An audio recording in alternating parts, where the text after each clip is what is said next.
Hello, everyone. So AI is expected to grow from $8 billion worth of industry in 2016 to about $47 billion by 2020. And also, when we start to look at AI in how it's affecting the workforce, by 2030, about 1/3 of the jobs across the US and UK will be replaced by some form of AI and artificial intelligence. But what that means for us and what that means for us creating experiences is we need to think about, as a human, how do we create experiences that complement AI and actually make them relevant to today's society and to people as we grow with them. So today I want to talk about the new human consumer experience and how we create experiences that have a human angle and how AI is attached to that. So I'm a creative director and I work for RGA, but my core is about experience design. So the core of what I do is creating experiences that matter to people, that are human, and actually create a difference in people's day-to-day lives. So RGA is a company that started as a film and motion company, and essentially we grew. The founder basically changes every 9 years into something that is a different agency. And we've moved to digital spaces. Today we work with physical and digital, and we look at how that can connect in society to be something different. So we're looking at physical space for Nike and a whole bunch of our other clients. But really what matters is how technology can interrupt that human behavior and create different insights. It's also about looking at how technology shifts behavior and human needs as well. So when we're creating technologies, it's also looking at, well, how do we make sure that technology is helping us enable customers in a new way, but making those behaviors really stand out and be different for people. And the way that I think about design and the way we think about how things should be created, there's 3 key things that really help make a difference. And they are human, simple, and powerful. And essentially, when we start to unpack that further, what human means is really understanding the motivations behind our customers and our end users. So we start to think about the mindset, the context, the behavior. How do we start to look at what technology we can create moving forward to make that different and meaningful in humans' lives?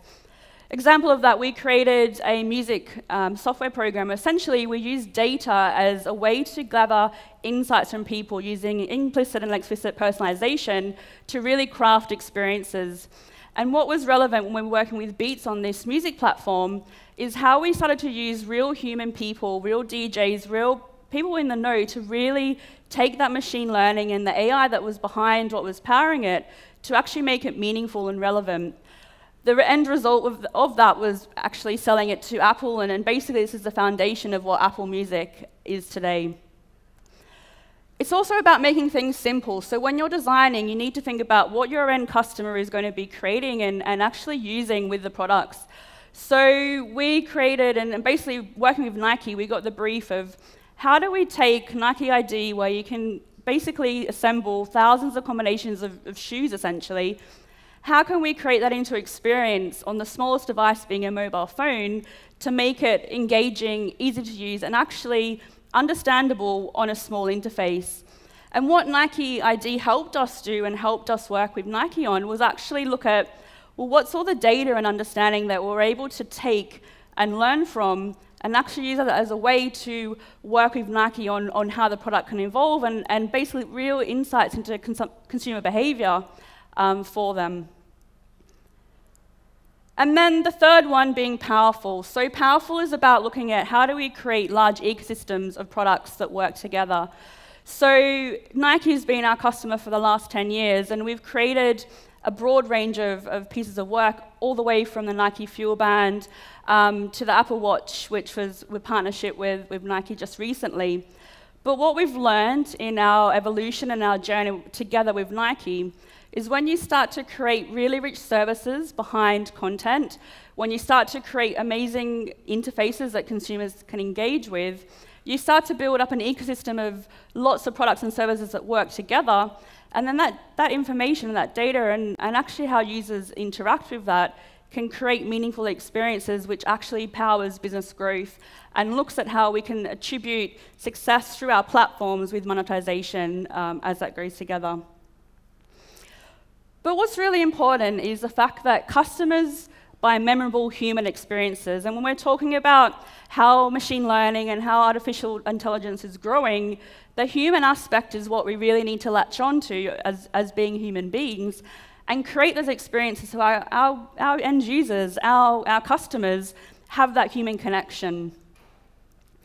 And this is important because, as we know, AI is growing ridiculously at lengths. It's in our homes. We have AI through our assistants. We've got Google Home, we've got Echo. There's so many places where we're just starting to use that as more mainstream. It's in our environment, and what's really interesting about our connected home now is we're starting to learn about behaviors that we never saw before. So traditionally, broadcast media is you sit and watch a TV ad, and that's how we can talk to consumers.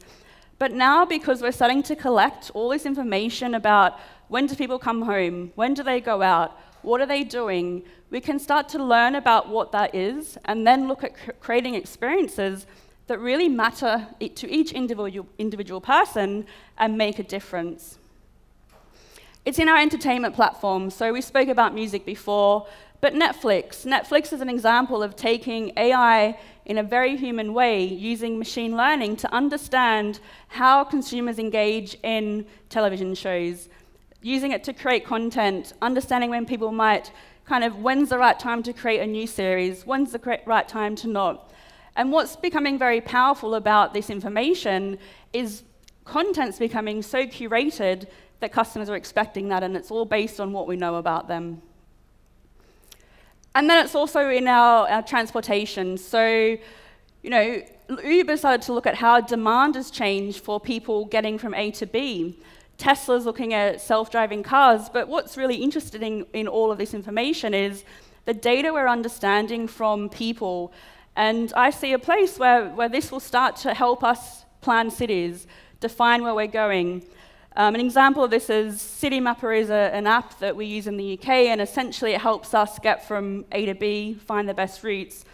But what they uncovered just by looking at data was there was a big gap in public transportation on Friday and Saturday night between 11 p.m. and 2 a.m. So they've actually just recently, in the last month, piloted a new system, which is basically a City Mapper bus that helps people to get from where they need to, and it's all being driven by the data of what we understand from them. And then AI is continuing to grow. So this is an example. So Mike Sager, who is a creator of he's worked with Avatar and King Kong to create very human interactions, and he's been working on this pilot where essentially an AI, which is the baby, can read human emotion and then respond back to it. And the video here is showing him talking to that child, the baby, essentially. But what's being built up is a way to communicate which is more human. It's a bit more natural, but it feels like you're not just talking to a robot. There's something you can connect with and make it real. So what if we could create more human one-on-one connections with our customers? What if when we're talking to them, we can make it meaningful, we can make it relevant, and most importantly, we can make them human? To do that, we really need to start to get to know them, and we need to understand them individually. If we want to have a real conversation, we need to speak to someone, this person over here, differently to that person over there. It needs to be personal, it needs to be individual, and it needs to be relevant to that person. And very soon, we're going to move into a world where we have conversations that are more realistic. So like in the film Her, where Joaquin Phoenix falls in love with his AI, and by the end of it, basically he's having this one-on-one personal connection. That's essentially what we should be looking for. Using technology as a way to make things smarter and make things better, but also making them human and making them more powerful. So the challenge here is looking at how do we create that personal one-on-one relationship, but how do we do that at scale? How can we make sure that those experiences are relevant for everyone and matter? And the stats basically show that people demand that. So customers are expecting personalization for brands. Customers are expecting to be recognized across different channels. Customers are really expecting that brands will understand them and know them. So it really is the time to think about, well, how can we create better ways to connect people feel like they can be understood. And it's also important to start today to have the conversations right where they are. So we know that customers are in WhatsApp, we know they're in Facebook. We've worked with Turkcell to create BIP, and essentially what we've been learning is having that human one-on-one connection and being able to kind of have something like BIP connect with brands and connect with products in a different way is really interesting, and it's definitely where the world is going. Use that platform that people have in their hands all the time and have that opportunity to have a really meaningful conversation with your customers.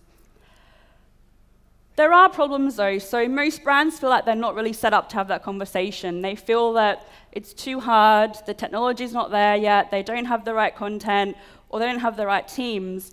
But you can do it, and I think the thing is you can start you can almost take baby steps, and there's opportunity to start to find the right tools and the right means to do it to make sure that you're set up internally to have those conversations as well. And really, to create that human connection, you need to have the right experience.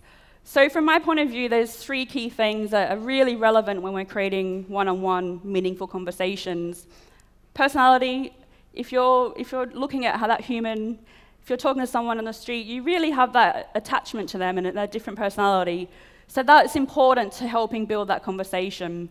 It's the right tools, and it's also making that human and making it relevant.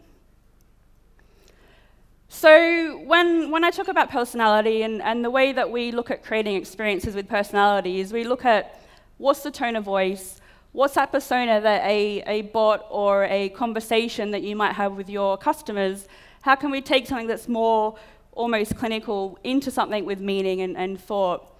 So that's the thing, when you start to talk to your friend, you like certain people because of the way they behave, the way they respond to things, the way they talked back to you.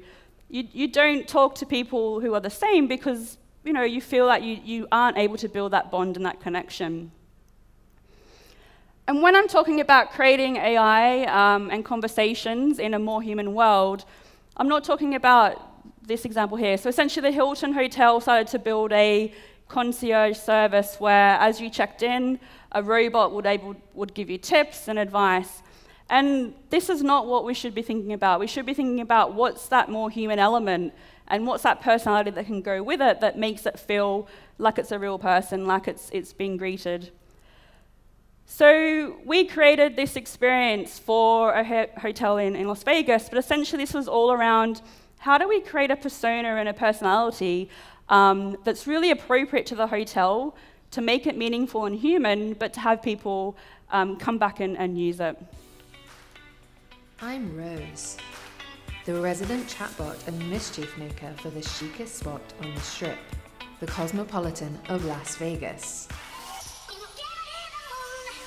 Unlike other chatbots, I'm designed with a bold personality, a distinct point of view, and just the right amount of wrong.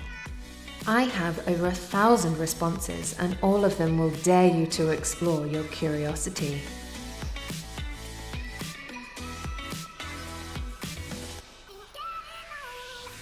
Say the word and I'll tell you my best secrets, like my favorite places to make dinner reservations.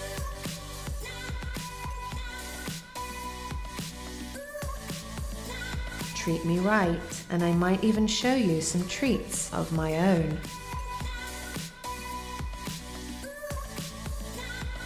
I'll tell you my innermost thoughts, opinions, and secrets. If you aren't careful, you might mistake me for human.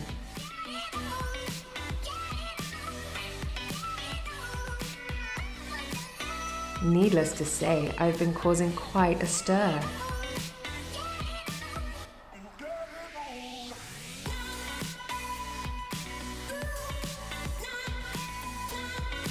I'm more than a digital concierge. With personality coded into my DNA, I'm the future of bots everywhere.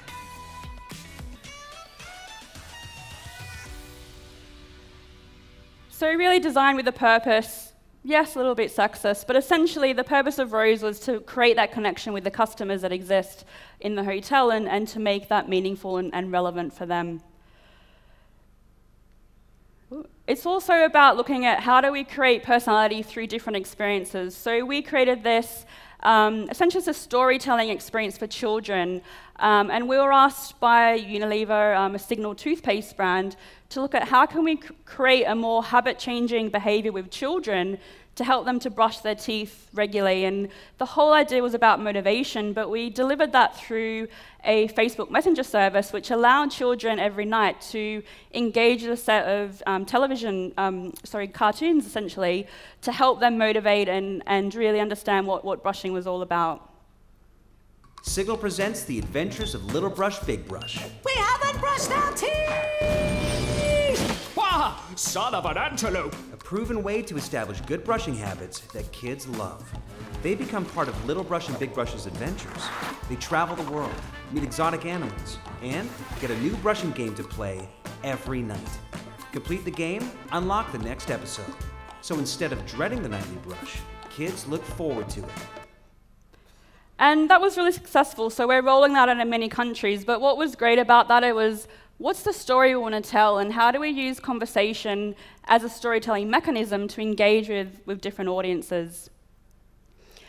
And then there's also looking at, well, how can personality be expressed kind of uniquely? So we created this with Cindy Gallop, and essentially the idea was to look at how can we deliver a very personal experience, but really bring Cindy's personality into that conversation and make it feel like you almost were kind of talking to her. But we designed that through a chatbot experience that really brought that human angle into the messaging platform. Hi, I'm Cindy Gallop. You may know me from giving a fuck about women's rights in the workplace. Women are 25% less likely to get a raise than men. And since I can't light a fire under all your asses individually, I made myself into a bot. Meet CindyBot, a badass chatbot that helps women ask for a raise. To start, Cindy compares your salary to your market's median through data sourced online. Then she moves into what really matters, helping you build your case and your confidence to ask for a raise with a series of questions and tips. Tell me, Cindy, how are you exceeding expectations? Tell me the highest number you'd like to make that you can actually say out loud without laughing.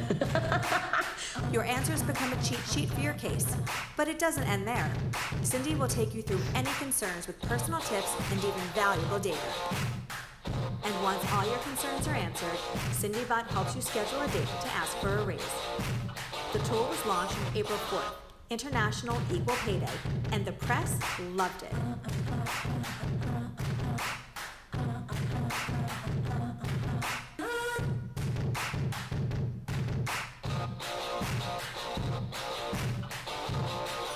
But who gives a fuck? Did the ladies like it? Abso-fucking-lutely. For the first time, a much-needed personality was translated into a powerful chatbot that became an interactive tool to scale one-to-one communication, conquering an important issue.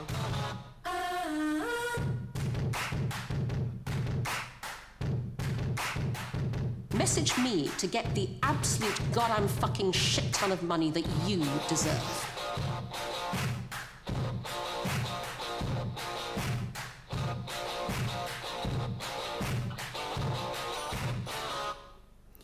So very Cindy and a lot of her personality there, but just showing that we can complete this together with personality, with humans and AI to create things that are meaningful and different. It's also about ensuring you have the right tools, and there are big enterprise tools out there now, like DeepMind was bought by Google, measuring sentiment analysis. IBM Watson's growing, and how communication can be, what's the sentiment in conversations and how do we talk about it? And again, this is where technology is moving into that area. It's how do we understand the nuances and context of conversations when a machine is trying to interpret that to make sure that they're real and useful. Part of the work, part of what RGA does is we work with ventures programs. So we have a program where we partner with startups and we help them create kind of technology together. Part of that program is Reply.ai is a chatbot service, and actually the Cindy Gallop bot was built upon that. And it's a really simple way to be able to create a bot and an experience for developers and for designers as well. So we are having a workshop on Reply.ai a bit later to really show how that tool is powerful but really easy to use. There's other tools as well that we have as part of our startup program. So one is Dashbot.io, and this is about sentiment. So for us, sentiment is understanding what people are saying, what they mean, and how do we have the right tools that we can use to interpret those conversations. The information that we're getting as well is the data that can be used as insights to look at how marketers and brands can understand customers is really meaningful. And then it's also looking at the right insights. So relative insights allows us to, again, what's the data we're collecting? How do we understand it? And how can machine learning be used in a way to kind of enrich conversations and make them more meaningful and relevant as well? And the last thing is really about that human angle and that human conversation. So for me, this is the most important thing, and essentially what I've been kind of sharing today. If you can't have a one-on-one connection, if you can't make that human, and you're not looking at the data and understanding what you should be talking about, well then it's not going to be a product that's going to survive into the future. Technology is growing so rapidly, and the way that AI is starting, as I was talking about, infiltrating into all of our daily lives, we need to make sure that we can have connections with those pieces of technology and those conversations. So we did this pilot with Nike, and essentially this pilot was all about how can we take all the data and understanding that we know about Nike across all their services, all their running apps, all of their data that currently exists, and how can we create that more personal one-on-one conversation with customers that were using this service, which we powered through WhatsApp, to provide very meaningful conversations, essentially, with those customers.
And what was really powerful about Nike, about this plaid essentially, was the conversations and the feedback we were getting back from every single customer was very unique and special.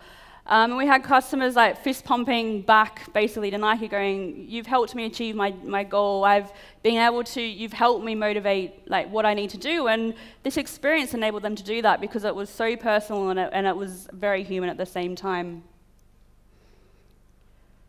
So basically, when we consider like all these factors together, when we consider our personality in our product, when we consider our tone of voice, when we consider the tools we're using, we can actually start to create really powerful experiences that matter to people and are real. And I think I just want to end with, it's really important to have that one-on-one conversation. People are expecting to talk to their brands all the time. They're expecting to have that engagement. And the key to making it successful is about making it human and having that one-on-one conversation. And that's it. Thank you. So if we are having a workshop at 3 o'clock on reply.ai, if anyone would like to join. And then we'll be at the Mezuzeki if you want to have a chat about anything we've been talking about today. So thank you very much.